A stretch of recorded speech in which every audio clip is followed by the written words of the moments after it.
Great. Thank you so much for doing that right in my ears. You're such a considerate co-host. That one was for you because you complained so much earlier.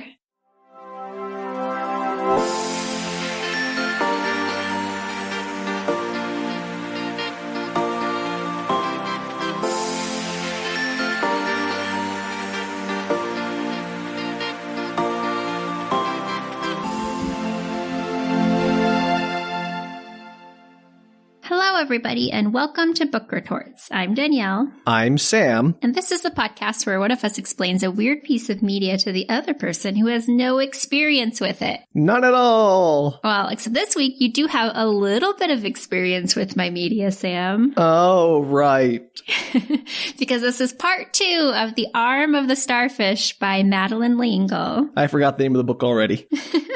You couldn't remember it last week either, so. Well, it was very hard to remember because there were no freaking starfish in the book. That's true, and there are sort of some starfish in the second half. You're not really selling that title to me, Danielle. It's the premise. It's the mystery. Will humanity survive this discovery of the regeneration of starfish arms? Okay, just so our audience is completely lost, if you haven't listened to last week's episode where we started this book, and this is all just nonsense to you, probably go back and listen to that so you understand what we're kibitzing about. Yeah, so you can understand this week's nonsense. Yeah, right? Or at least maybe have a context for nonsense.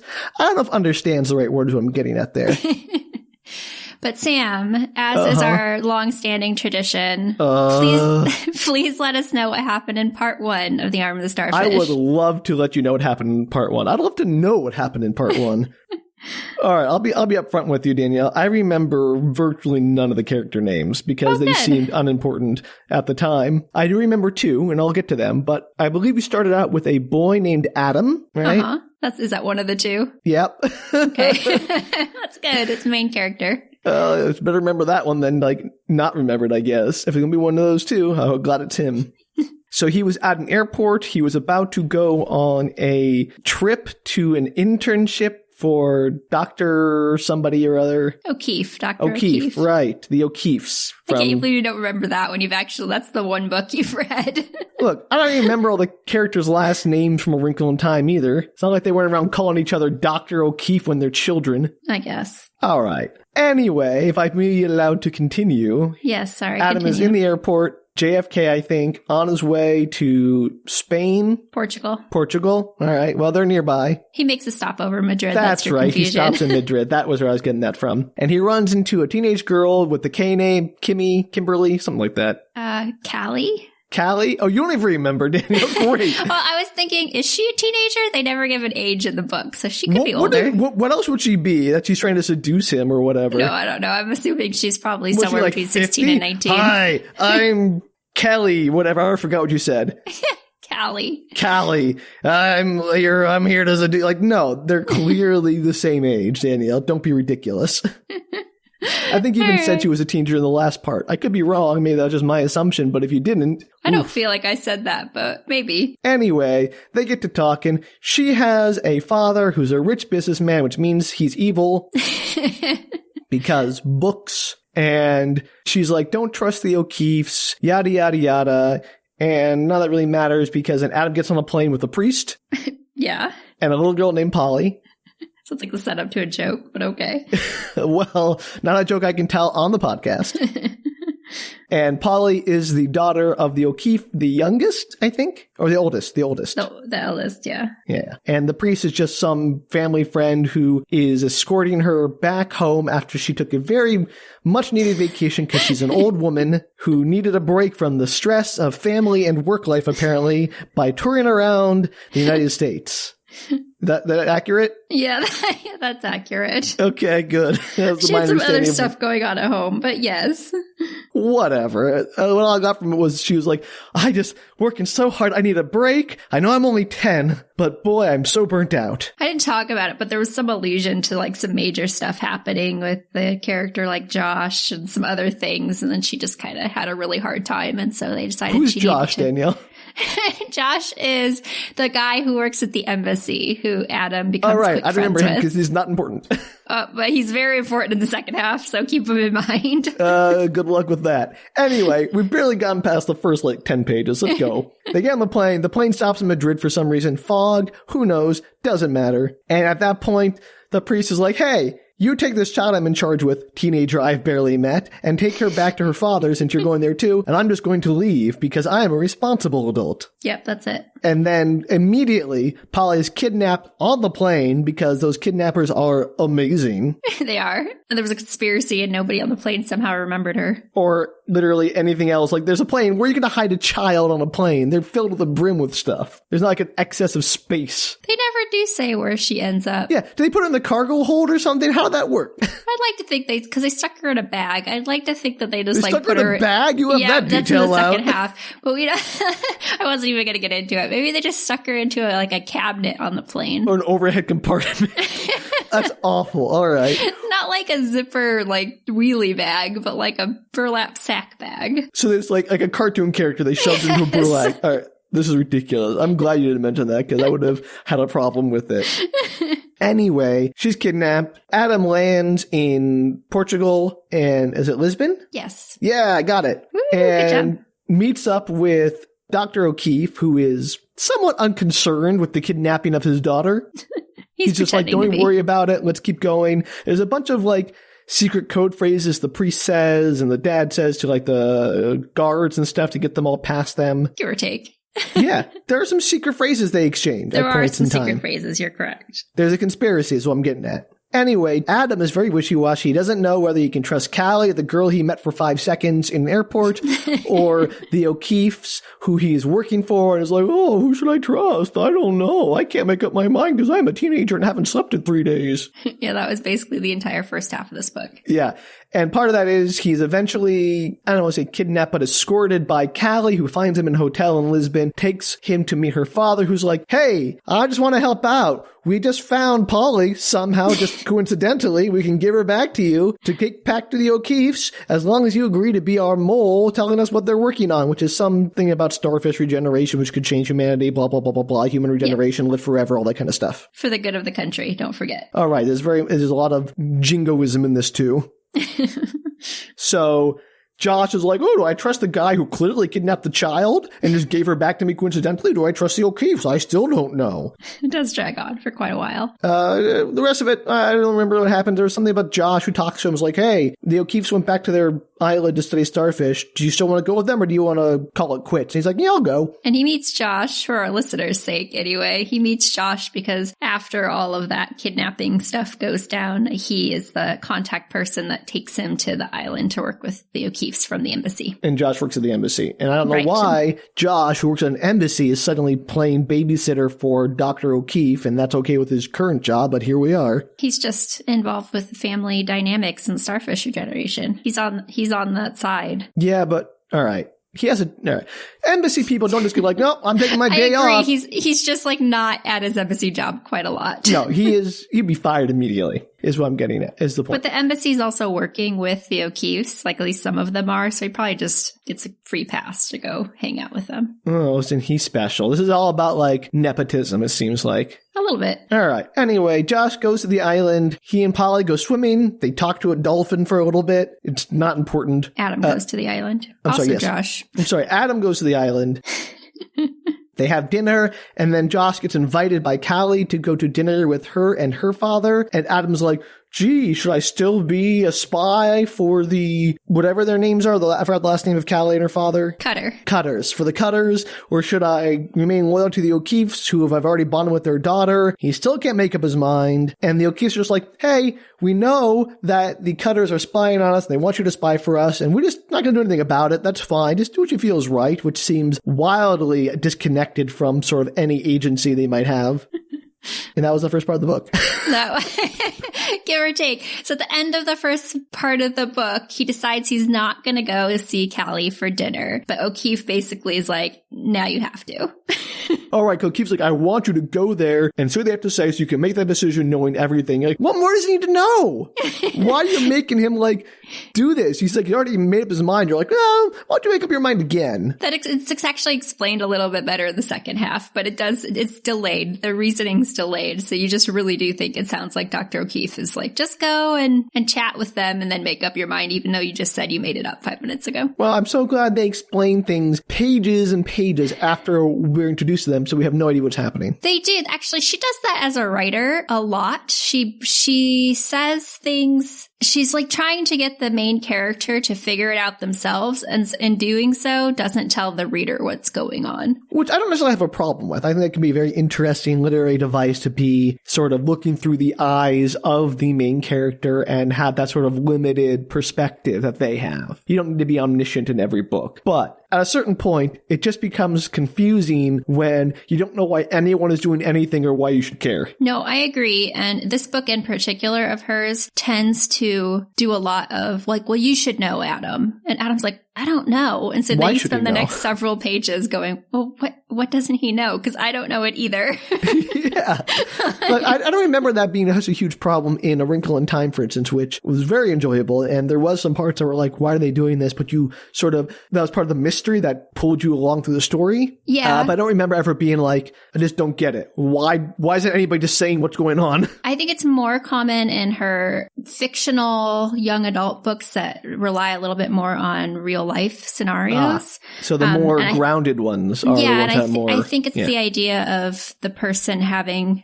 They're trying to be having the other characters try to have the main character be an adult and come to conclusions on their own and have a little more agency. But sometimes sometimes it works really well, and sometimes the way she does it, you're just confused as a reader. As a point of order, having agency doesn't mean just make up your mind with no information. I mean, having more information to make a more informed decision doesn't degrade your agency.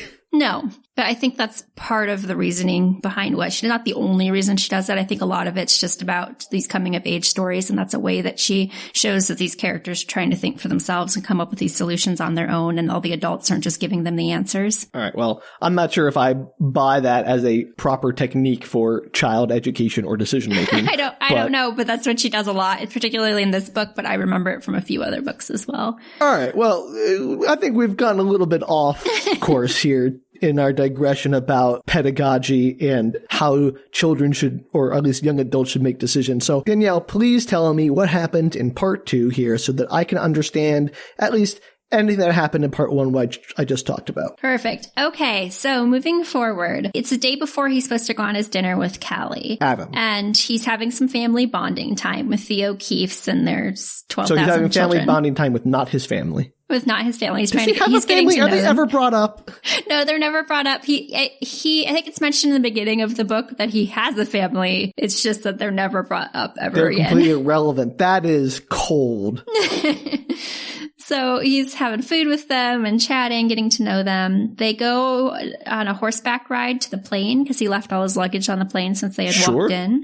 Just horseback ride on the beach to the plane. Yeah. It's about 3 miles, if I recall correctly, from the first half of the book. Sure. And you would recall better than me. He has a nice little chat with Polly about her kidnapping, and that's where she gives some of those details that I was telling you about. About the bag and how she was shoved into a sack on a plane. She seems remarkably unaffected by her traumatic experience. Yeah, they don't go delve into it much. She's a main character in later books, but not in this one. She's just kind of a big side character. They don't go into her emotional state. She's obviously having a little bit of difficulty with it. But yes, for a 12-year-old, she's remarkably unaffected. Oh, she's 12, by being not 10? All right, that's way off. I think she's 12. And so he's talking to her. I guess he feels a little bit guilty about not believing such a nice family because, he was kind of on the fence for quite some time in this book. Just forever. Forever. And he finally decides to tell Joshua and Dr. O'Keefe who he opened the door to in the hotel that led to getting Polly back from the kidnappers. So Josh is just left his embassy job and is full-time on the beach riding horses with the O'Keefes. I'm assuming he must have taken the day off or something. It's the evening now, I'm sure. I know this is like government job work here, but I'm just going to take my vacation days and go ride horses with the O'Keefes. See ya! Well, it seemed like it was kind of later in the evening. I think he even said something about not being able to go back until the evening. Okay, sure. And so he finally tells them that he opened the door to Callie and that it was her father that he talked to. But unsurprisingly, since this is the least secret event, kidnapping in the entire world, they already knew that the Cutters kidnapped Polly. Yeah, he should have known that already. Did he not figure that out? I don't know if it never really mentions whether or not Adam figured out that the Cutters were the ones that kidnapped Polly. Everybody else seemed to know. Adam, my dude, you can do better than this. I believe in you. So they already knew, but they just wanted Adam to kind of commit to a side and tell them himself. He tells them about meeting Callie at the airport and Polly being at their house. And he basically very adamantly states that he does not want to have dinner with Callie the next night. But this is where Dr. O'Keefe finally kind of explains his logic. I can't wait to hear this. I'm going to quote it. I'm not saying it makes sense. But I'm afraid you'll have to. When you opened that door to her, you started a chain of events for yourself that you can't end quite this easily. That's it? That's the entire explanation? Why? I mean, you open a door, you can close the door. It's not like, you've seen her once, you must now see her whenever she requests you. You're like a genie, forever bound to her. He explains it more later, which I'll get into, but this when they're having the conversation in this moment, that's what he said. As Adam, I would be like, wait, yes, I can. I can shut the door right now. I never have to go see Callie ever again. Why? Why do I have to go see Callie? If I was ever someone, like if I was interacting with Dr. O'Keefe, I would be infuriated. He would be the most annoying person to interact. Like, you ask him a question, he's like, well, I don't know. Why don't you? This is like in school when you have that one teacher who just never ever answers a question. Like they're trying to take the Socratic method to the extreme and they're just asking questions. But the whole point of the Socratic method is you lead people and provide them enough to get there on their own. You don't just ask questions and never provide anything. So you don't just go, don't you know already? Or why do you think that's the case? When you're like, if I knew, I wouldn't be asking you. Just tell me the answer already. Come on. That's what O'Keefe does this entire book. He's, to be fair, is the main adult in this book, so perhaps that's why, but he's definitely burdened with that tendency. I don't like him. I hate him. Why'd you grow up to be such a jerk? You were a nice kid. Anyway, Joshua flies off in the plane for Lisbon, and the littlest son, which I think we talked about in the first one, he's the one who's a little bit like Charles Wallace in the original. We did not that I recall. Wrinkle in Time. Okay, well, he's a little bit like that. He's so like a low-key version with magic and stuff. Got it. He's just like a very low-key, very sensitive kid. So he's not like Charles Wallace. He's not super genius with magic. They don't get much in him, and I know I've read the entire series, I can't quite recall like what he turns into as an elder child. So you're saying he is like Charles Wallace in that he has feelings? No, that he has like sensitivities to things. Like he kind of knows he's like slightly stuff. Psychic. Yeah. Empathic. Yes, exactly. And so he starts... is Diana Troy. He's a little midi version. In that little onesie. It's so cute. So he starts crying, and Dr. O'Keefe's like, don't worry, he'll be fine. He doesn't have any important papers on him this time. And I still have to correlate and code everything that he brought this last time, which is not explained in this scene. Who does Joshua not have important papers, or does Adam not have important papers? Joshua brought important papers to Dr. O'Keefe, whatever those may be. Okay. And he's telling the little kid, like, don't worry about Josh. He doesn't have anything too important on him this time. He'll be fine. So alluding to something that happened in the past. Okay, cool. That makes sense. I'm glad that was explained. She has a tendency when she writes, some authors do this, where they reference things that aren't really mentioned in any other books, like just past events.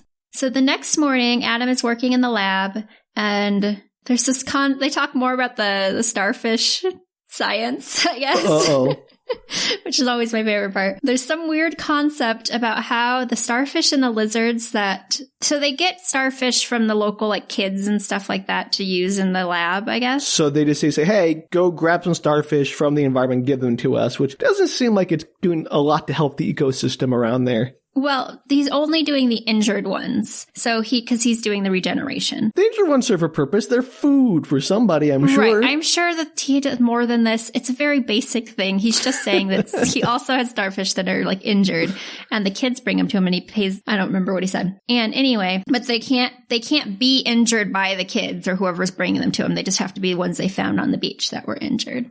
Okay. Sorry. I'm going to derail us again, Danielle, immediately, because how would you ever know? This is what I believe they call like a perverse incentive in economics, because bring me injured starfish, but that'd be naturally injured. How does he verify that? Like, can't the kids just like injure a few and get some money from him with like, oh yeah, we found him like this? Okay. So they kind of get into that. And part of it is they're giving them like basically it's whatever it is, like the most minimal amount of money. And so he's hoping that it'll give them a reason to bring them to him, but not a reason to actually hurt the starfish, because he kind of talks about that. Okay. I don't buy it. Right. But he does have some of the local, I think it was the adults who actually did injure the starfish and lizards and brought them to him, and he found out about it. I think it's a small island, so you kind of like hear word if somebody's hurting something. Anyway, the point is, this is not really the point. The point is... Well, what is it ever, the point that we talk about? That the starfish that were injured accidentally, you know, like just out in the wild, they seem to regenerate fine for the most part. But the ones that were injured by the people and then brought in and they pretended like they hadn't injured them, those often had deformities or malignancies when they were regenerating. Danielle, is this going to turn to a thing like where the negative energy prevented the starfish from regenerating? So they don't get into it very much, but that's definitely what they're alluding to in this scene. Just so Madeleine L'Engle. You put too much negative karma into the starfish, it can't regenerate. I know.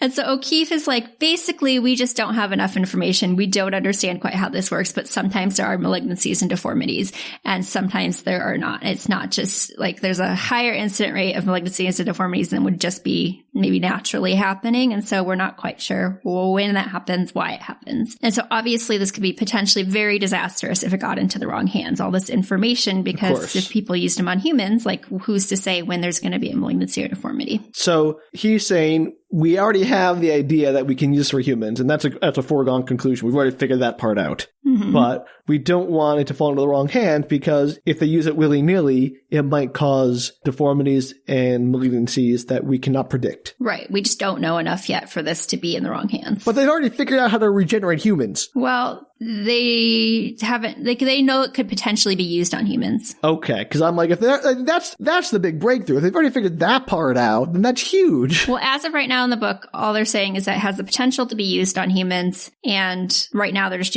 supposedly doing it on starfish, lizards. Well, I mean, they're not doing the starfish and lizards do it themselves. They're trying to figure out how to get it from starfish to humans, I believe, right? Right, because they were using the parts of the starfish or the legs, and they were putting in the center pieces. Yeah, and then they were regenerating on their own as a standalone thing. So they're just still trying to figure all that out. Anyway, just FYI, I thought it was a funny concept because it's just so her and her writing. I appreciate the idea about, being kind to animals and nature and putting good vibes out there, whatever. That's kind of the one of the underpinning themes of this book is like love and putting goodwill out into the world. I'm all for that. Like, yay, love, big fan. I'm not going to come out and say I'm anti-love and kindness because I'm not a monster. But I find it very difficult when they combine these sort of ideas and science in a way that they're not really compatible. Like, I'm not saying that science doesn't have anything to say about kindness and love. I'm just saying that, like, it weakens your argument if you use a bunch of BS science because it makes your argument seem like BS. No, I agree. And in this particular instance, since they don't go into it any more in depth, it's more just like Dr. O'Keefe talking to Adam of like, we've noticed this. We have no idea if it's correlated. Okay. And well, that's better then. Like, but woo-woo, it could be. All right, that's fine. I mean, again, not really anything against that. I just find it kind of like, you can make the argument for kindness and love without having to make up a bunch of BS science to go along with it, and you might have a stronger argument for it. So at lunch, Polly and Adam go for a swim, and the magic dolphin, Macarena, appears. Oh, Macarena, we love you so. That's the name, Macarena? Macarena, Macrina. Macarena. I don't know what accent that was, and I apologize to anyone I offended. Sounded a little bit like Mario. Okay, well, I would imagine that'd be like the kind of thing he would do in one of his games is I gotta go ride the dolphin Macarena to save Princess Peach. Oh, that's true. Very, very true. So Polly shows him the flipper of Macrina. She's like, show him your flipper, Macrina. And she goes over to her side. And injured, isn't it? And explains, that it was a regeneration done by O'Keefe. Oh, they've regenerated dolphin they're flippers. Experimenting on other animals. That's not ethically okay. Do they have an IRB? You're going to love the second half of this book, Sam. Oh boy, the ethics of animal experimentation, just willy-nilly. All right, I'm back on the Cutter side now. The O'Keefes are going too far. They are outside the bounds of science and morality by just manipulating magic dolphins with starfish nerves. This is not okay. So to be fair, this was what, 1960? I don't remember the year this book was made. It was a while ago. Somebody who knows this stuff, tell us when were things like IRBs and other ethics boards put in place to monitor research and approve experiments, because I really want to know if this was pre that or post that. I think it was 1965 that this book was written, so pre or post 1965. All right, I look forward to hearing that information. O'Keefe is the one that helped with the regeneration, but there was also a man named Verbius, who is the chief of the local village, which is nearby the lab, where, well, not nearby, but, on the side that the hotel is not on. The island. It's on the island. Yeah. And there are a bunch of tanks that they store some creatures there. They have an agreement with the chief there to have the tanks. Basically. Yeah. So, what was his name? Verbarius? Verbius. All right, cool. And I'm not going to remember that. Well, he comes up a few times, so maybe you will by the end. She makes him promise to visit her before he goes to dinner because she has something she wants to give him. And after lunch, they go to the local village where he meets Verbius, who apparently kind of has a way with animals and has been helping O'Keefe when they come across any injured animals that they have, helping them rehabilitate. They have a snooty tortoise that they helped get a snooty tortoise? What makes a tortoise snooty, Danielle? I don't know, but that's what they call it. Okay. Just has a little bit of an attitude.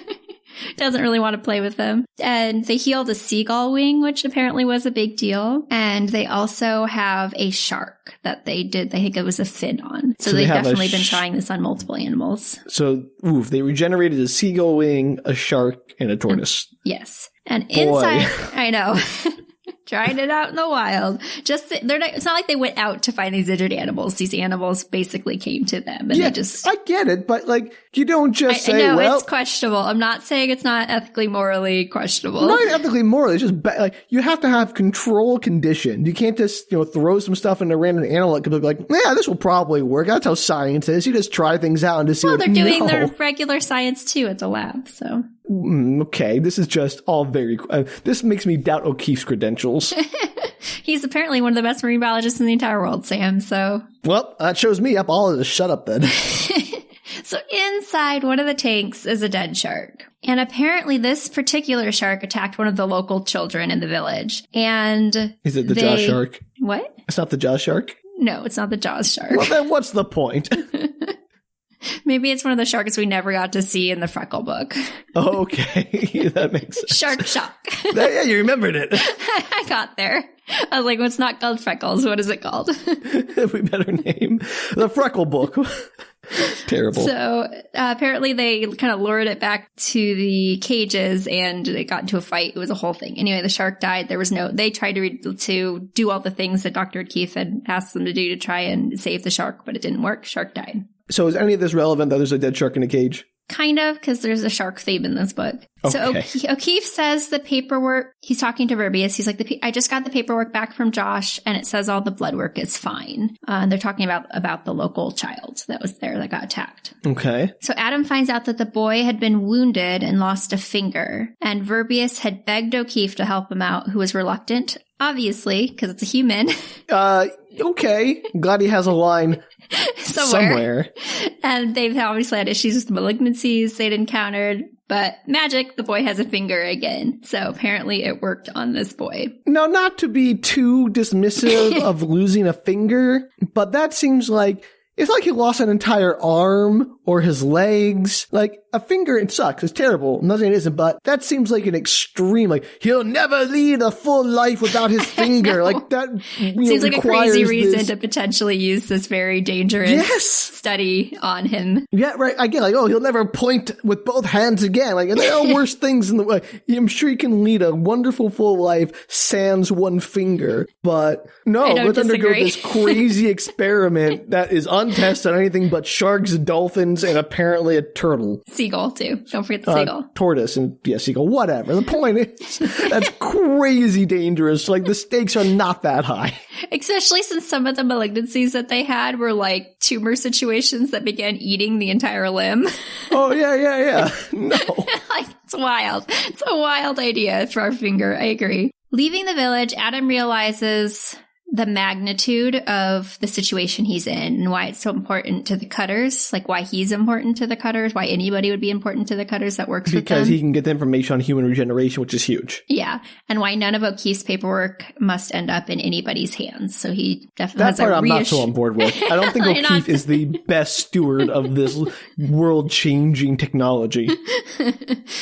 Anyway, it doesn't matter. He's decided he's thrown in with O'Keefe. He's clearly picked a side. I mean, maybe the lesser of two evils, but there's got to be like somebody better who could help out. I'm sure it'll work out fine. They're on the path of good or whatever. Sure. Regardless of what O'Keefe does questionably in science. All right. That night, he's preparing to go to dinner with Callie. O'Keefe finally deigns to tell him why he has to go to this dinner. As we know, he has not told him. So it's not just because he opened the door once and is now forever entwined with her in some cosmic sense. So basically, he wants, no surprise, he wants him to be a double agent. So O'Keefe... So a triple agent. Yes. O'Keefe explains he has this paperwork on the new finger that he needs to code it first. They do like a double code on it. And there's only one person at the embassy who can decode it and send it to Washington he works for the president or whatever. So O'Keefe works directly for the president, even though Cutter's like, don't you love your country, Adam? Come work for me. Yeah, he has the president's support, but obviously Adam didn't know this to begin with. So, and maybe O'Keefe's lying. Who knows? How are the Cutters even a threat if you have the full force of the U.S. government backing them? So, I'm not sure they're really a threat, but we'll get into it later, a little bit of like what the motivations of the Cutters are. Okay. If they're working for the Russians, I'll be very upset. Not quite. Maybe kind of close. Anyway. Are the aliens? Yes, they're is the aliens, big brain Sam. thing from Wrinkle in Time? Because that thing I loved, and it never comes back. They're actually working for evil dolphins. Oh. Danielle, is there a Dolphin War book in Madeleine universe? I would read that. I want to read the Dolphin Wars. No, there's not Dolphin Wars, but I mean, there are psychic dolphins in the other book I was talking about last week. Are they evil, Danielle? Are there evil psychic dolphins? I don't think any of them are evil. I'm sorry. Well, then what's the point? I don't know. No, I'm sure it's some wonderful. Dolphins are definitely evil. I'm putting it out there. I mean, in real life, absolutely. Anyway, the plan, Sam. The plan, right? There's a plan. Triple Agent Adam. I'm sorry, I'm just so distracted by all the other stuff going around this way that is way more interesting than the plan. There's so much stuff in this book that doesn't really need to be in here. So he has all this paperwork on the new finger for this boy, and he needs to send it out to the embassy person who can decode it, send it to Washington, and Josh is often the courier, but Josh has kind of been compromised. Like they know, they've seen him in the airport. They saw him with Adam. They kind of know that he's working for O'Keefe now. And he's used some of the other staff that works for him on the island, but they're just regular staff. You know, they're not involved in all of this. So he doesn't want to use them again. So he's asking the 16-year-old boy, Adam. Well, he already did such a bang-up job escorting my daughter on a single flight. So he wants him to... He'll have like a fake set of paperwork that he can give to the Cutters, essentially. And then he'll have a real set of paperwork that he's going to deliver to people He wants Adam to be a courier, essentially, for his secret coded documents and to give a red herring set of documents to the Cutters so they won't look too hard at the real documents or won't look for them too hard. Yeah, they're not going to look for them. They're going to think the fake ones are real. They already have them. Right. Yeah. Got it. So that's the plan. I don't know what their plan was prior to this 16-year-old falling in their lap. several questions, again, about these plans that I do not endorse.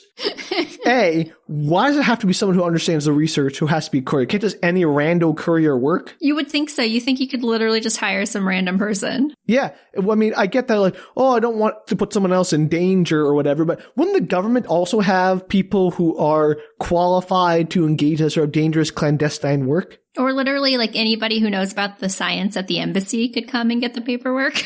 Or just literally anyone who doesn't know about the science. Or mail it. Joe, order from the president, you know, the guy who's our super boss, go and pick up these papers from the scientist, don't ask questions. You're like, yes, sir, right away. I know. There's a lot of solutions that do not involve the 16-year-old boy that they just met. Book. I don't get it. Why is Adam in charge of a child that he loses and then put in charge of papers? And if he mixes up, like he gives the real papers to the cutters and the fake papers to the president, I will love that. No, that does not happen. They're in different packets, Sam. I want that to be like a comedy thing where they like mix up the papers, like, oh, I don't know which one's the real set anymore. Anyway. Missed opportunity. You know, like, just like the first half, the plans in this book do not make sense. I am so upset with all these plans because there's some really cool ideas here, but all the characters behave like they have brain damage or something where they can't think up a plan that doesn't involve Adam. Like, why is Adam the nexus of every plan? Is he like some kind of like star, or is he like blessed by the heavens to be the plan doer? Oh, actually, there's a part later in this book, it's actually quite a bit later, but we'll get there shortly, where Dr. O'Keefe feels reassured in his decision to pick Adam, and it's for the craziest reason. Okay. So before he leaves, he meets up with Polly. Remember, she'd wanted to talk to him before he left for the dinner. Give her something or show him something before he goes on. Yeah, this is the best thing in the whole world. Polly gives him what looks like a switchblade. Wait for it. It gets better. Is it a switchblade comb? No, inside of it, like if you flip it open, there's actually a hypodermic needle. Okay, this got worse. Why does this child have a switchblade? Why does a switchblade needle exist? Where did she get it? When it's filled with this thing called MS-222. I don't know if this is a real like liquid or not. Sure.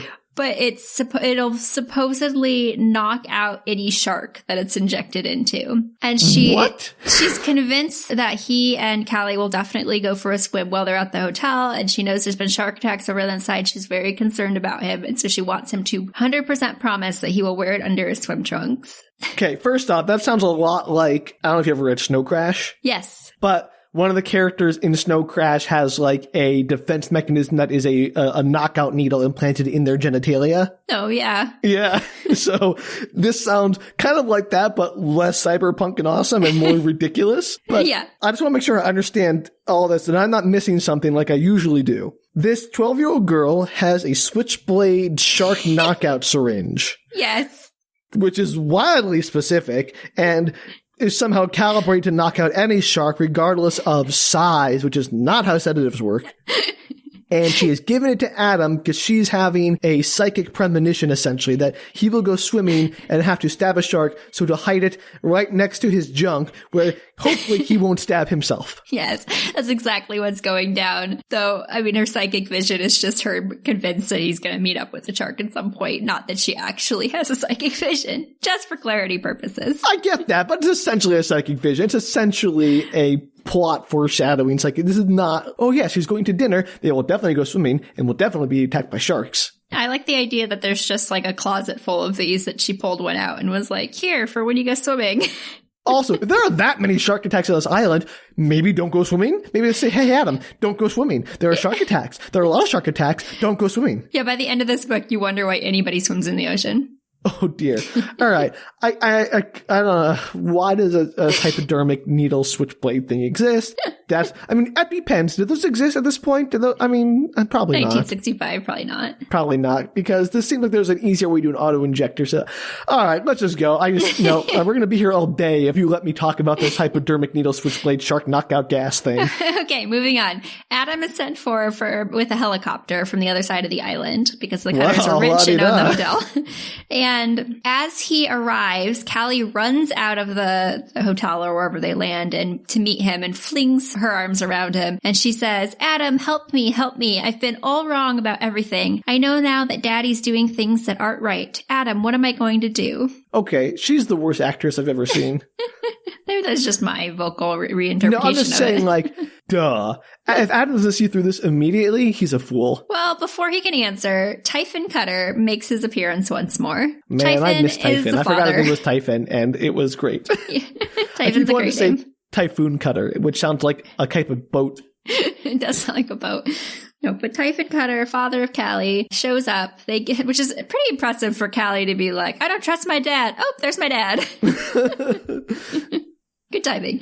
So they give him a tour of the hotel because Cutter is part owner of it. Duh. And basically Cutter gets straight to the point after the showing of the hotel, reminding him that he agreed to help him. Did he? And that, he didn't really, but kind of. He's like, that is still happening, right? You were tired, but we did agree. It's for your country. You're going to do it, right? Oh, I remember they kidnapped Polly originally to use her as like a bargaining chip to get the information from the O'Keeffes, which seems like a way better plan than relying on Adam. And they just immediately abandoned that plan to, again, focus on Adam, the nexus of all plans in this universe. Yes.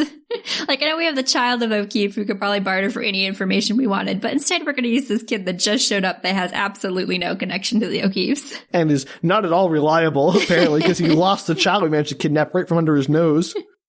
But nope, that was exactly what's going to happen. Okay, thank you. I just want to remember that because now I understand the logic of the Cutters, which is terrible. So Adam does his best acting job and it's like, yep, I'm totally on your side. And they pump him for information, which he doesn't really give them a whole lot of. Not that he knows a ton. Well, he knows now that it's being used on humans, which I guess is a lot of information, but...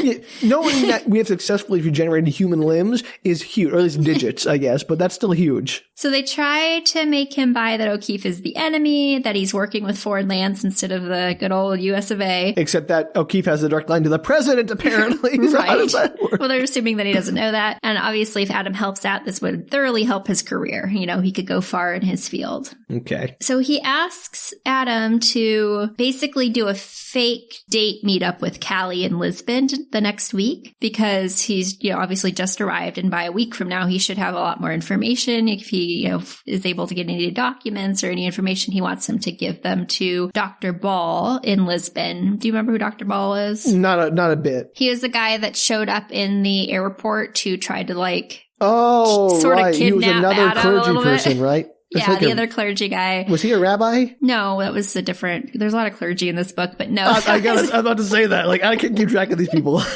No, he's just the one that when Josh got a fake call from the embassy when he was at the airport trying to get him back to the island, and then Dr. Ball showed up and was like, come with me. Right. And we're all another like, why? really stupid plan, which we don't need to rehash here.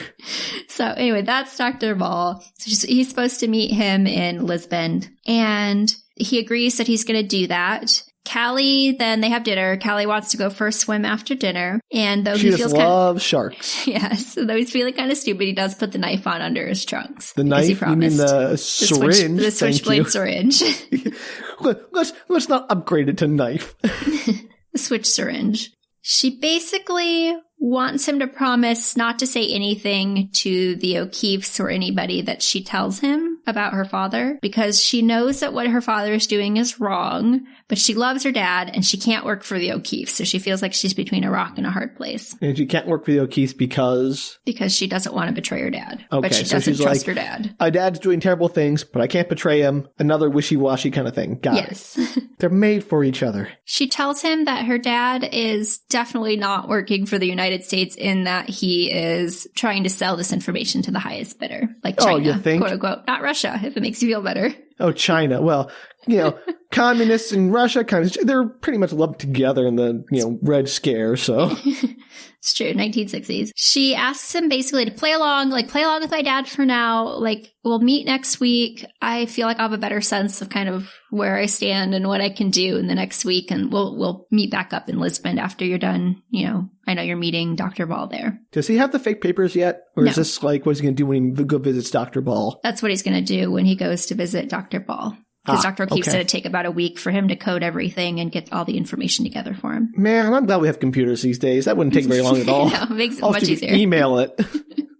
She tells Adam that he's the only one she can trust right now, and then she kisses him and runs off into the ocean and swims out to sea. And he's worried about sharks, and she's kind of laughing that off. She's like, that's nonsense. Daddy says it's just a malicious story that's made up by people who'd like to see the hotel lose business. And she shoots off, and he swims to catch up with her, but before he can, he hears a scream. Dun, Is it a dun, shark? dun. It's a shark.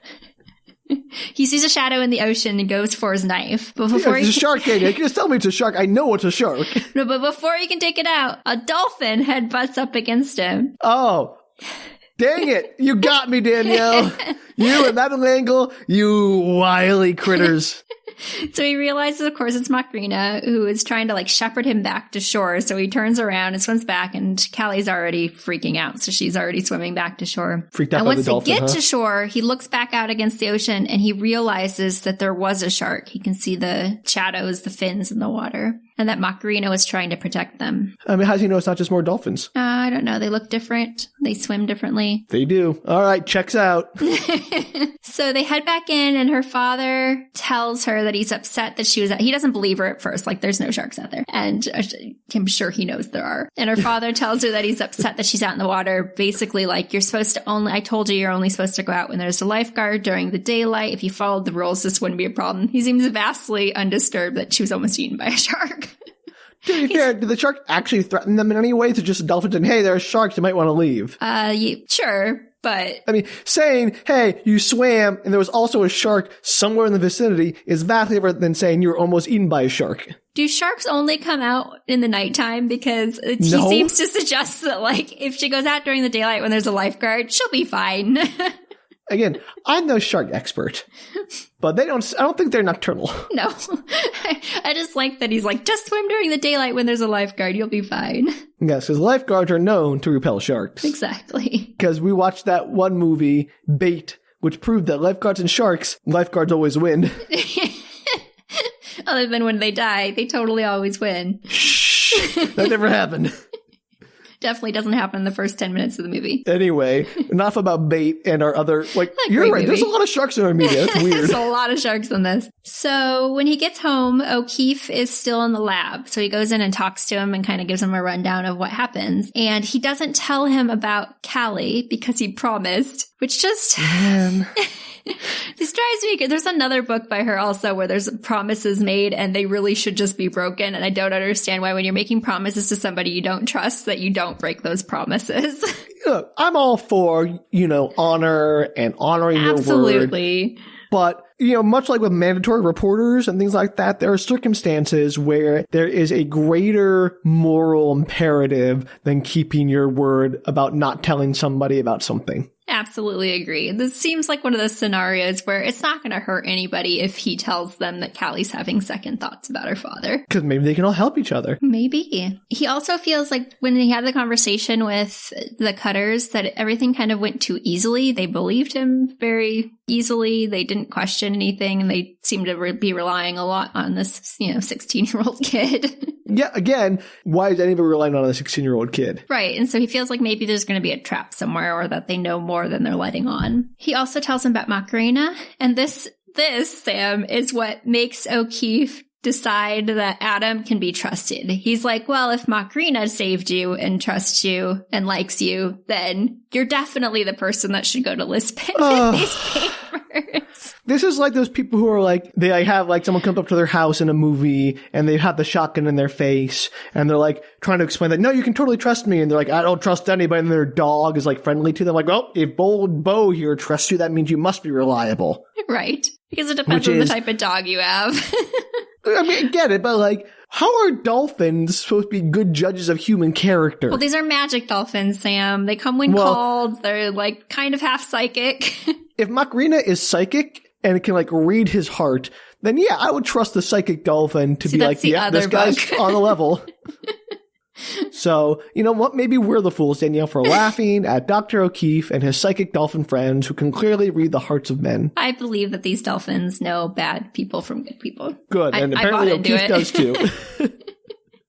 So it kind of jumps ahead. The trip to Lisbon's approaching. They have 2 pockets on his clothing. One is with the the fake stuff that's like an easier pocket to find, and then one is a much harder pocket to find with the real documents. Sure. And that's in case he's searched or whatever. And when he gets to Lisbon, he must get the papers off of him as quickly as possible for obvious reasons. Which papers? The real papers or the fake papers? The real papers. Okay. And so he's to contact Canon Tallis, who's going to be in Lisbon, who you may remember. The irresponsible priest. The irresponsible priest. Well, he knew he was being followed and having some issues, and that's why he left the kid with. He knew. Okay. He knew he was irresponsible. Got it.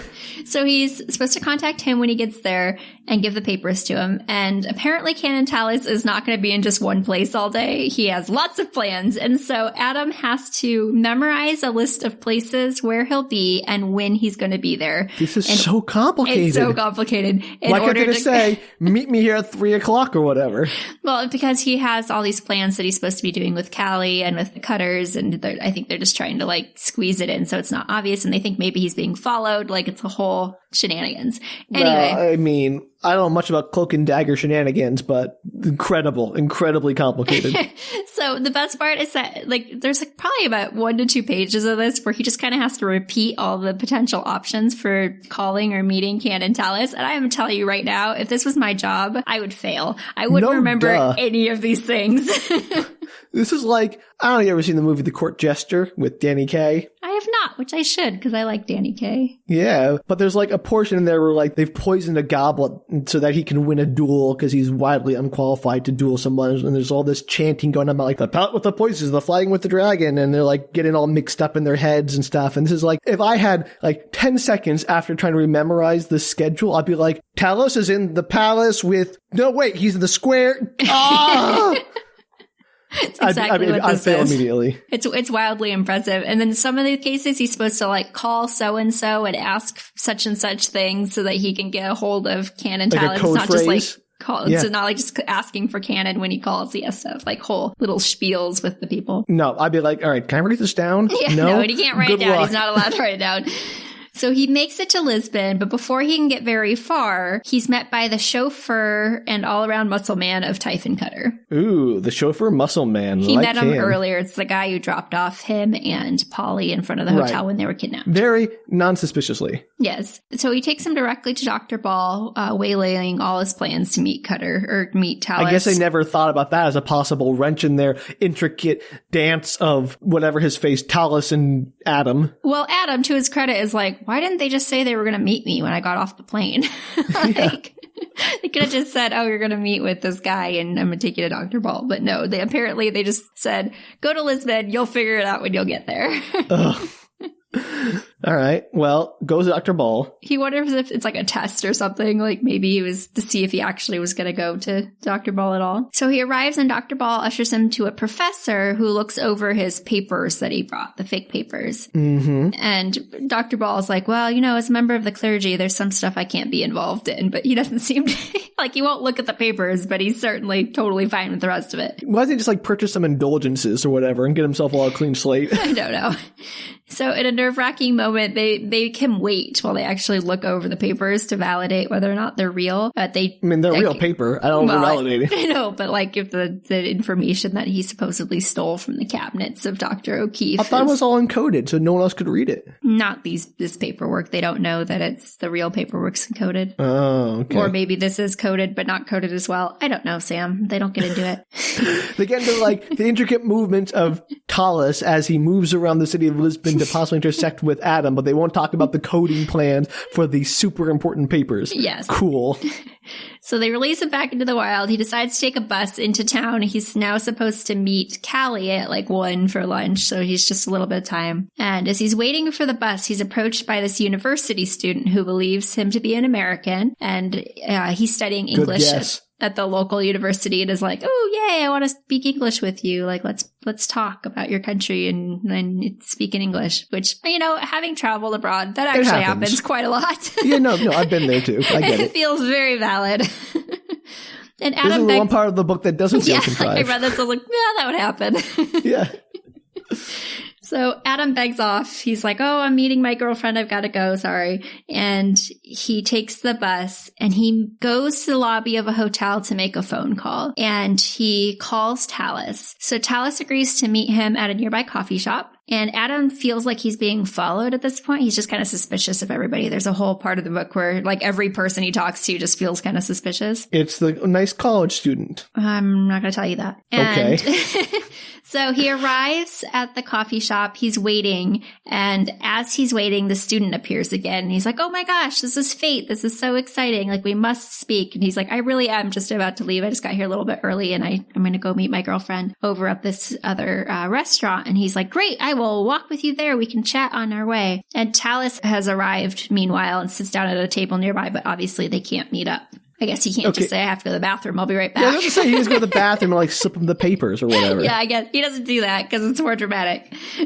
Of course. So they end up walking to the restaurant together and he loses his chance to give Talus the paperwork. Luckily, he has eight other ways he can contact Talus during the day. I mean, couldn't he do the classic thing where they like set it down on a bench and then Talus comes up behind him? There's like 12,000 ways he could pass off this paperwork, but somehow none of them are going to work. Great. Callie arrives at the restaurant and he excuses himself at one point to go use the phone to try and get Talus on the phone again. Why did Talus just like, oh, wait. So Talus goes to the cafe, sees Adam, and realizes he can't get in contact with Adam, so he just leaves? Yeah, he leaves. And then Adam has to call him back again? Yes, because apparently Talus has a very busy schedule, Sam. Talus has many plans throughout the day, and he just can't, like, follow him. You would think they would, like, send Adam on a day when maybe Talus had a few free hours to make this work. I'm just saying, this is just rest the plot. Okay. So he's making his phone call. He gets a hold of him and he says, Callie wants to go sightseeing after this. I'm not sure when I'm going to be able to be free. Talus tells him to meet at one of the local monasteries with a father that works there. And the father will give him further information on how to meet up with him. Like if he says this, then meet me here. If he says this, then meet me here kind of thing. Okay. And because they're afraid Adam's being followed and they're trying to figure out the best place to make the drop. So Callie bemoans the situation with her father and knows that he met Dr. Ball that morning, Adam did. And she asks if he gave over any information to them. And Adam admits that he gave them some paperwork that he had found in the lab. And Callie's shocked, just shocked that he would actually help them out, even though she told him to play along. Yeah. She wonders if he double-crossed her father and is worried that he'll be harmed if he did double-cross him. And so like, who knows at this point if she's just trying to get him to admit that it was all a lie, if she's just or if playing along so she can get information whether the papers he gave her father are legit. Right. Or if she really is concerned about him. You can't tell at this point. That's good. That's an interesting part of the story. It is. And Adam is not saying much, obviously. He's not saying, like, oh, well, yeah, I'm definitely on your side or I'm definitely on their side, obviously. And they go about their sightseeing and they start seeing some of Cutter's men. Like she points them out like, oh, that's Daddy's man. That's, the guy over there is Dad's man. And so they know that he's being followed. And so they continue sightseeing. They knew that already. Right. Well, they're sure of it now. And they continue sightseeing to make it look, kind of realistic that they're out on their date. When they get to the monastery, Adam meets with the father, comes up to him and is like, oh, are you two enjoying your tour? Are there any questions I can ask? And he asks the appropriate question he's supposed to and gets the information that basically he's supposed to come back to the monastery before it closes and Talus will meet him there. So he goes to the monastery. They tell him, yeah, go away and come back later, kid. Yeah, basically you need to come back before 6 p.m. and Talus will be here and he'll meet you. Callie's adamant that they spend dinner together that night. And he's like, I'm supposed to run all these errands because that was the premise, is that he's supposed to go run errands for the O'Keeffes while he was in Lisbon. And that's why he was meeting up with Callie while he was there. He's like, I've got a bunch of errands I've got to run. I can't meet up for dinner. I'm supposed to head back. And she's very adamant about it. He finally agrees to dinner, but he's trying to get away from Callie. He's like, I've really got to run these errands first. Like, I mean, there are other ways to you could just say no, dude. I know, but apparently he can't. All right. So he's trying to get out. He's trying to do these errands and he suggests splitting them. Like, you go buy the clothes and stuff that I'm supposed to get, and I'll go run this other errand and we'll meet back up. And Callie, for no reason that I can determine, is convinced that he won't show back up if they split up. If she has the clothes he needs for the errand, no, I agree. Obviously he'd want to retreat. Okay. That doesn't make any sense. It's complete plot contrivance. There's no reason why she would think that he would not come back to collect the clothes or do anything unless she thinks this entire errand thing is made up. And he ends up to get away from her because it's just like getting closer and closer to the time that the monastery is supposed to close. And he's getting kind of like panicky. To get away from her, he agrees that he'll leave his passport in her care. And that's wild. I know, it's terrible. And that he'll come back and they'll meet up and he'll get his passport back from her. It was her suggestion. And Adam does not make good decisions. No. He's very reluctant, but he does it anyway. Now, I don't know if you remember from the first part of this book, but in the beginning, Josh gave him his phone numbers on a piece, and he had to write it down on a piece of paper, and he stuck it inside of his passport. So she just got Josh's phone number. Right, and he knows that. Like, she like flips through and looks at his picture and is like, this is an ugly picture. And sees the phone numbers, is like, oh, what are these? He doesn't want to make a big deal out of it because he wasn't supposed to like give those to anybody, but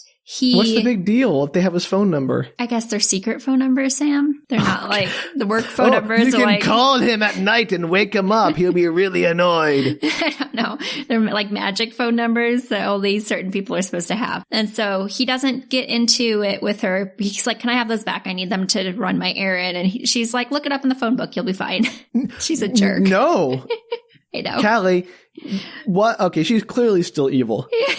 He needs to stand up for himself too. Like, just grab the phone numbers and go. Yeah, or don't give her your passport like a crazy person. He doesn't want to make a big deal out of it because he doesn't want her to know that they're important. So he's just like, okay, whatever, keep those. I'm going to go. You go run the errand. We'll meet back up. And he rushes off because he's afraid he's not going to make it to the monastery before it closes. And as he is rushing off, he's followed by the men from Cutter. And he's trying to dodge them and get rid of them, obviously, because he can't meet up with Talus. So he's being followed by Cutter's men. And as he's kind of running away or trying to get away from these people, I guess not that obviously, he's met up with by Archangelo. Do you remember Archangelo? No, I do not. I remember he was the name. Guy that was in the hotel that helped them out after the kidnapping. Right, okay, sure. Another character we met for 2 seconds. Yes. So Archangelo is driving a taxi and is like, get in, I'll help you. I've been following you all day. And as they're driving away in the taxi, some of the other men start getting into the cars and they have basically like a taxi chase scene through the city. Thrilling. I'm sure. It is very thrilling. The chase scene, like they rush through, they do manage to get away from them briefly, and he makes it to the monastery. And as he gets in there, he's surprisingly met by Joshua, who was obviously not the person he was supposed to meet there. Uh-oh, is Joshua compromised? Not exactly.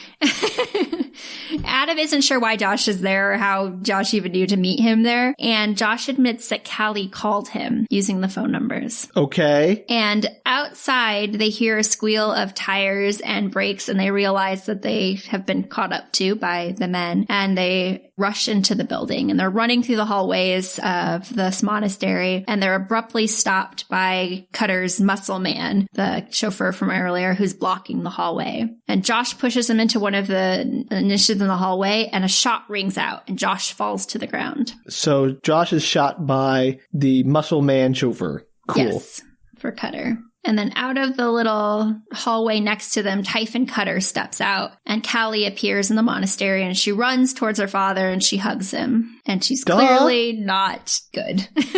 Duh!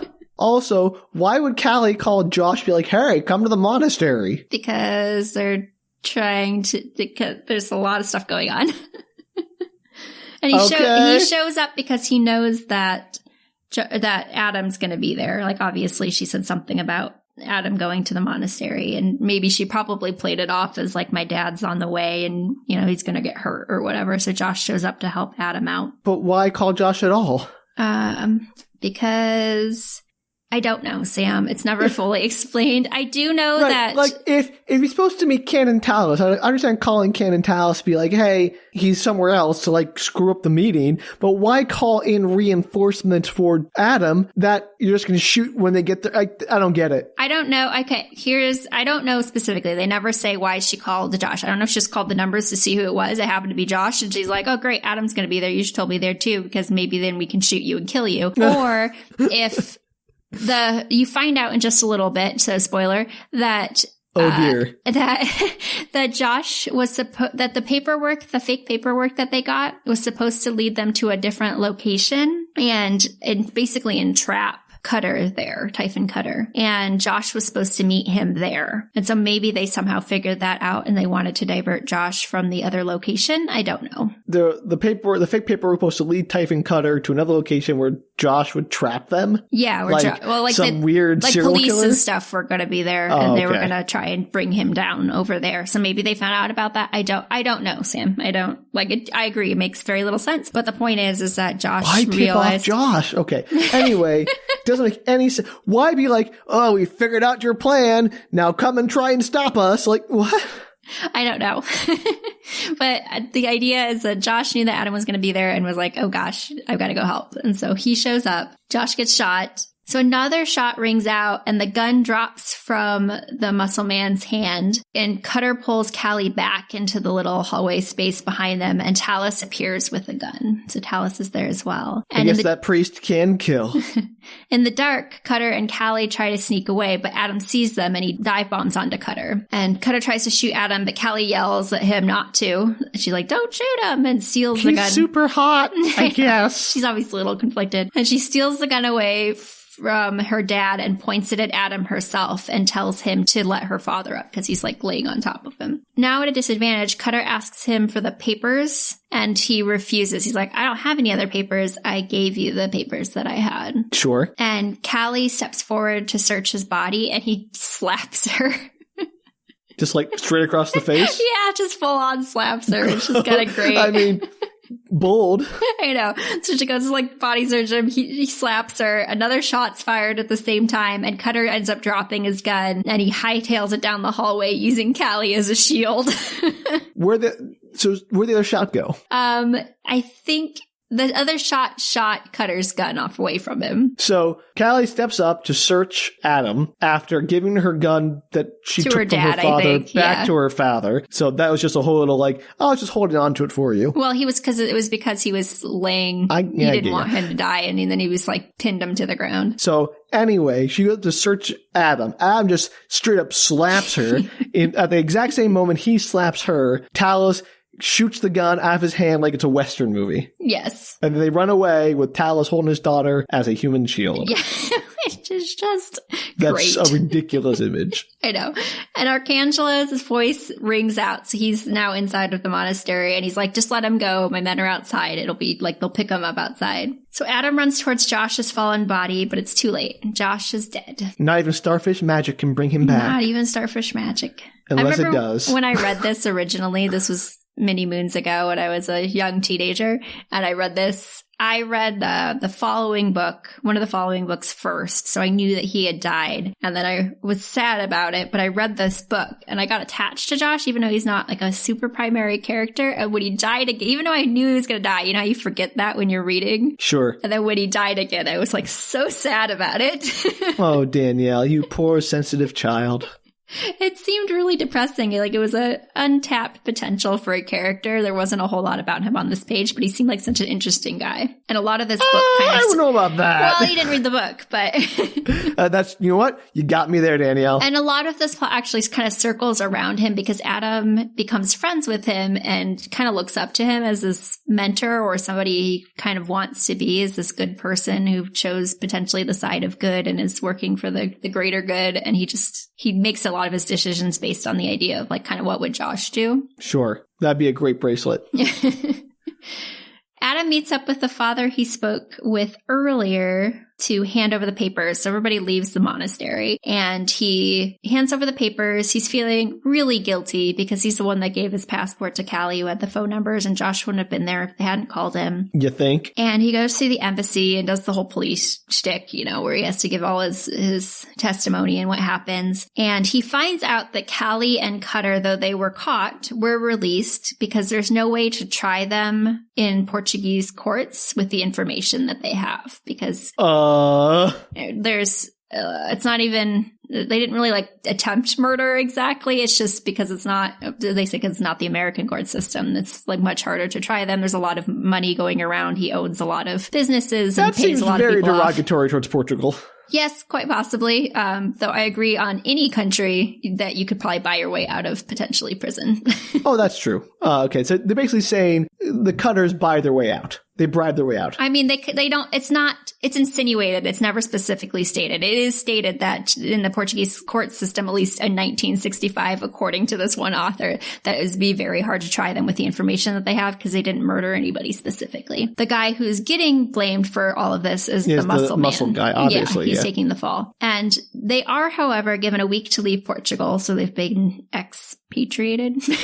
Is that the word? Exiled? Yeah, exiled from Portugal. And he loses his property that he has there, and any money he has tied up with his property he's losing as well. So they can't put him in jail, but they're taking him out of the country. Aw, poor Cutter. Yeah, so sad. Adam realizes then that he left his passport with Callie. He never did get it back. So, well, the police, when they picked up the car, like, oh yeah, just hang on to this passport that isn't yours. Well, I had no idea. Maybe they didn't put him in jail. Maybe they just had him in the lobby somewhere. So the O'Keefes are like, it's fine. We'll get it back for you. Don't worry about it. He and Tallis travel back to the island together, he and Adam and Tallis. And on the flight back to Gaia, Tallis is telling him, it's not your fault. Like, if you start down this path of what could have happened or should have happened, then you can backtrack even farther. What would have happened if there was no fog and you hadn't met Callie? What would have happened if, XYZ things? You can't play that game because you'll go mad, basically. Sure. So it's not your fault. Josh made that decision to come in, and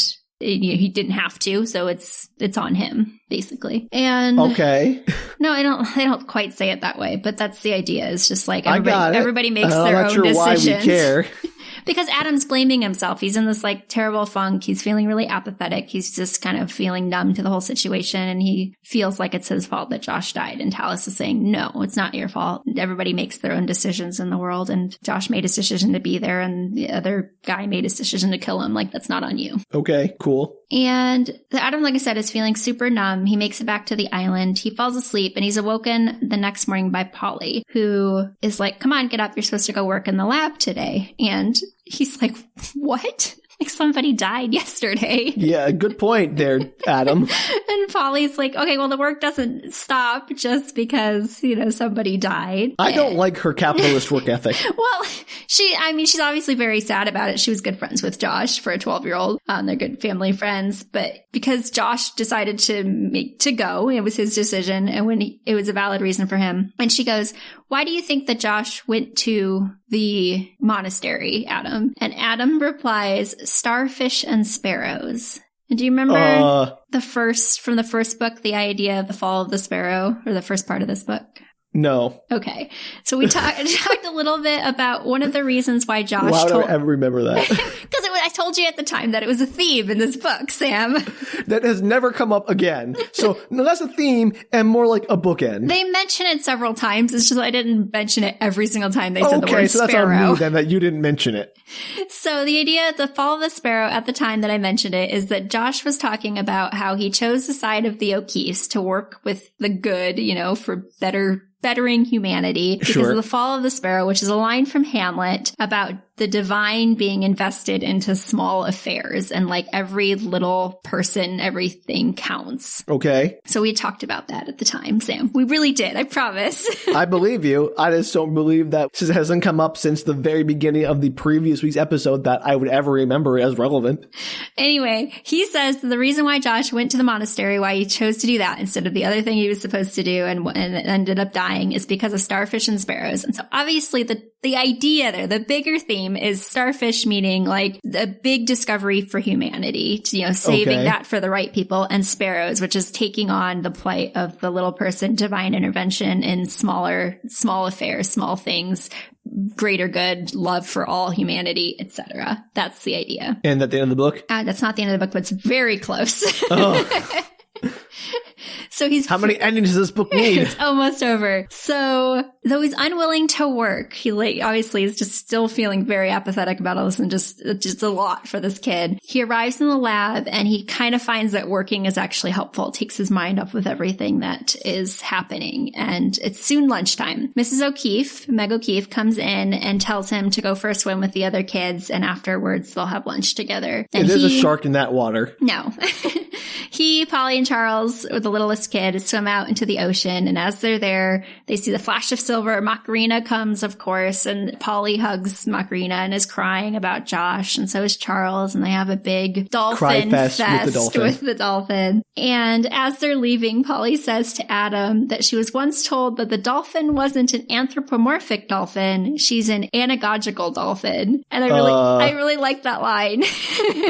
So it's not an anthropomorphic dolphin. It's an anagogical dolphin? Anagogical, which means it's like a mystical or allegorical thing. So this physical dolphin is not anthropomorphic because it doesn't have human characteristics, so it wouldn't be that anyway. It's like a spiritual, mystical dolphin.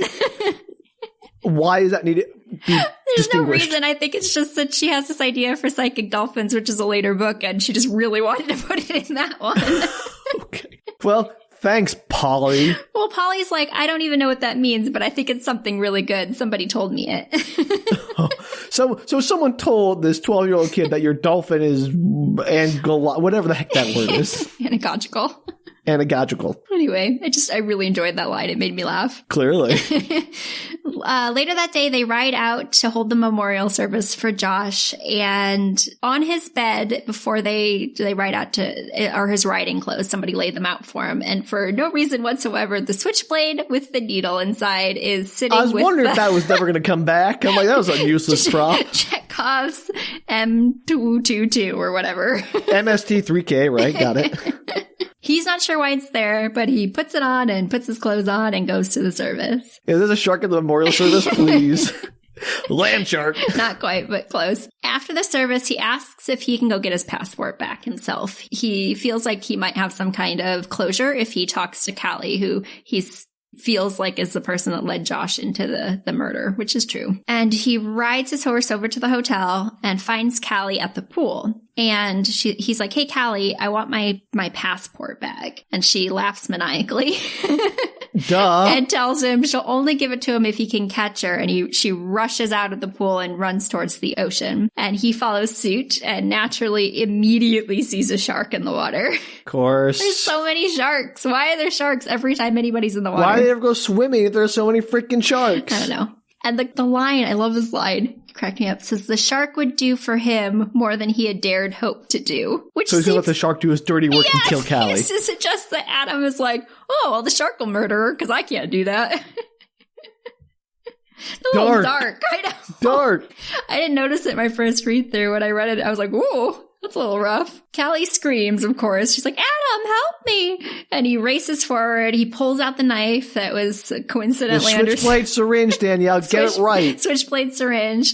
He stabs it into the shark. The shark basically goes immediately still because magic. And he grabs Callie, who has one arm ripped and bleeding. He pulls her... the shark tore into her arm. Yes. And he's... Got it. And other... body parts maybe, but this particular arm. And he pulls her to shore. He staunches the blood with a towel and carries her to the hotel, into a hotel room. They get the doctor that's on site, and Typhon Cutter appears, and he is very angry because he had forbidden her from swimming, and how dare she swim when she wasn't supposed to. How dare you lose an arm when I expressly told you not to? He obviously loves her, but he also is just like, why would she do that? I told her not to. And everybody seems surprised that there's a shark in the water, which I don't understand why, because every time one of these characters has gone into the water, there's been a shark. Yeah, there are sharks all over the freaking place here. The doctor doesn't think that the arm's going to make it, and she's basically lucky to be alive. She needs to be taken over to Lisbon, and she may not even make it if she gets there. And Cutter demands that Adam get Dr. O'Keefe over to the hotel immediately. And it's like, I know exactly what he's been up to. He better get his butt over here, basically. And Adam's very, like, numb. He's like, I don't care if she lives or dies, essentially. And good for Adam, really showing that hero spirit. But he decides to call O'Keefe, but O'Keefe is out at the village. He's not in. And Cutter insists on sending Adam in a helicopter to go get O'Keefe, telling him that he will definitely come if Adam requests it. Adam, to his credit, bargains back his passport, so that was good. Finally. I know. Adam arrives in the village and explains the situation to O'Keefe. Polly is like, Dad, you can't go. Like, she's a terrible human being. She killed Josh. You can't go and help her out. Also, ethically, you can't experiment on people. Yeah, that doesn't seem to matter. And great. O'Keefe decides he must at least go and see what the damage is and explain the potential issues to Cutter, and if he can do it, he will do it, if Cutter agrees to it. And when Polly asks him why, he says to ask Adam and leaves. God, O'Keefe explains nothing. He is an enigma. Like, I'm sure the 16-year-old boy will understand it. He's had a brush with death recently. Bye, peace out. Terrible person, terrible scientist. Adam's silent for a while, but eventually says that O'Keefe had to go, and he thinks it was because of Joshua. And Polly, perhaps rightly, says that, what's-her-face, Callie, killed Joshua, and why should O'Keefe help her now, and that Adam should have just let the shark kill her. Which, again, very dark for a 12-year-old. Pretty bloodthirsty. Yeah. And Tallis is with them, and he poses a question to Polly. He's like, what should have happened if Adam was the one that was attacked by the shark? And Polly's like, well, Adam's good, and Callie's not good. And Adam says that he helped kill Joshua too. He played a part in it. He was the one that passed his passport to Callie. But that if he hadn't used the knife or helped Callie at all, it would still be a justice. Like, it would be fair if Callie had died. So either way, it doesn't really matter. But Joshua wouldn't have wanted that. And that's why Dr. O'Keefe had to go. And Joshua often talked about the sparrows, and even Callie would be a sparrow to Joshua. Like, he would give consider Joshua her. So much. I know, they do in this book. Moral weight in this book that I don't think he's earned. And he says, this is the quote, if you're going to care about the fall of the sparrow, you can't pick and choose who is going to be the sparrow. It's everybody, and you're stuck with it. And Adam kind of comes to terms with this. He realizes at some point he really is going to feel things again and continue on in his life. And that's basically the end of the book. Oh, great. I like how this book spent the entire, first 80% explaining nothing, and then spends the last 10% just spouting aphorisms and explanations and mystical mumbo-jumbo at you. Like, why spend the first 80% in complete ignorance and then be like, okay, well, everyone's a sparrow. Glad we didn't tell you about that earlier. That's exactly it, Sam. You got it. Am I wrong? I mean, you read the book. You tell me. No, I think that she plays these themes throughout her book, and so it's not like a surprise by the end of the book. I obviously didn't go into them that much because why?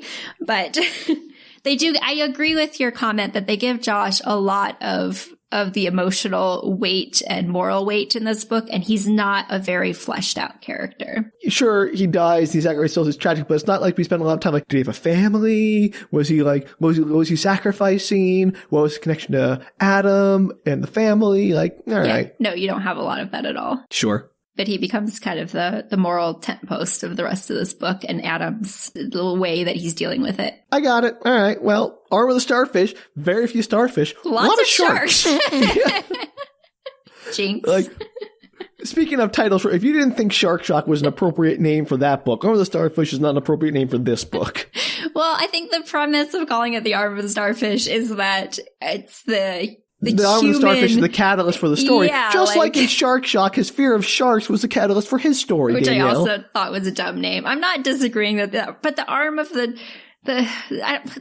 we could call this book Shark Shock, but I don't think it would have the same They should switch names. They should call Shark Shock the Arm of the Starfish.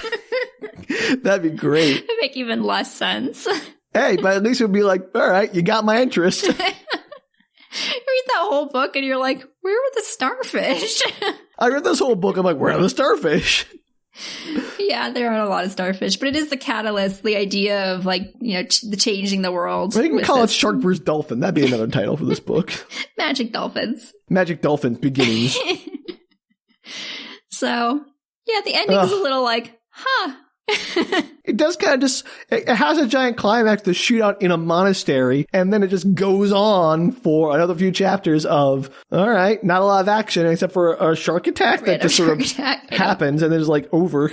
I completely forgot about the shark attack when I read this book. I was like, when I got to that one quote about Josh, I was like, what's the rest of this book about? And then I got to the next few pages, I was like, oh, there's a shark attack. Man, none of the characters in this book make any sense. No. But I remember when I was 14, like, I just wasn't my favorite of her books, but I really enjoyed this book. And I think it has that emotional weight at 14 for sure. Look, I'm not saying it's a bad book. I like Madeleine a lot. I'm just saying that I understand that the characters are doing what they're doing to try to create this suspense and this character growth in Adam and to give him all this weight so the reader through Adam can experience these realizations and these moral awakenings and all that kind of stuff. Mm-hmm. But it's so obvious the only reason any character is doing anything is to do that. Like it's such the characters aren't acting in a way that makes sense for the characters. Yeah, it is heavy-handed in that way. Like this is what we call it. This is a plot-driven narrative, not a character-driven narrative. Yes, there's a lot of plot in this. I would agree. I mean, I think she's trying with the characters. I don't think it's her best book for the characters do things to drive the plot, not that the characters do things because it's natural and that drives the plot. Yeah, I think she has other books like where the characters are more of the focal point. Right. I can only experience I can only speak to some of the other books I read of hers, but I think again, like A Wrinkle in Time, I was like, oh, that felt a lot more organic in that characters were learning things in a way that made sense that they wouldn't know them or that people wouldn't say things to them they didn't already know. Yeah. Here it just feels like O'Keefe is being unnecessarily obtuse and secretive when Really? clearly so much you of can that tell Adam so many things that would have solved all these problems. There's so many moments of O'Keefe being like, so Adam, have you figured it out yet? You must know. I swear, if I had O'Keefe as professor, I would be incensed. Even as an adult reading this, there were a couple of moments where I'm like, what is he supposed to know? Right. Even if you've read it before, you don't understand. I'm way older than him. Like, I should have, if I can't figure it out, the 16-year-old certainly can't figure it out. Oh, man. Well, if you have any idea about the science of dolphin, starfish, regeneration, or psychic dolphins, please let me know, because I had so many questions in this book about how that works or why O'Keefe is experimenting on animals and humans just for funsies, which seems like a bad idea. But you can email me at bookretorts.com. If you're interested in books about psychic dolphins that she's written, then you should read Ring of Endless Light. I am intrigued. But also, for more Madeleine Engel recommendations, you can contact Danielle, at bookretorts.com. I've read basically everything she's ever written, so feel free to contact me, and I'm happy I to have give not you read some that many of her suggestions. books. I read a few, and they're good. Like, she's a good author. I recommend it. So Danielle can help you out, give you a personalized recommendation. And you can tweet, Facebook, Instagram us at Book Retorts. You could reach either of us at those places. Yeah, we're just everywhere. One of us is basically like reaching the other because we actually tell each other things, unlike the characters in this book. Yes, we have a healthy relationship. I won't go that far. Anyway. All right, well, until next time, bye. Take care, everybody.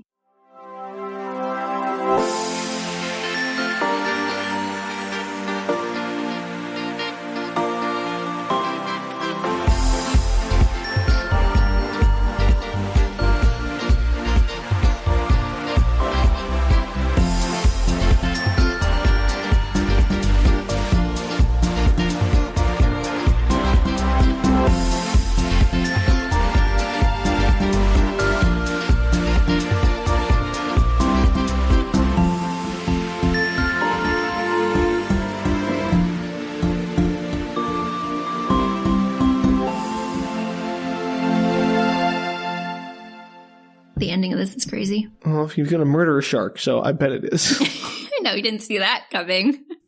I mean, once you had the shark switchblade syringe, yeah, I kind of did. But for the ending of the book? Not really the ending, but the shark was going to die eventually.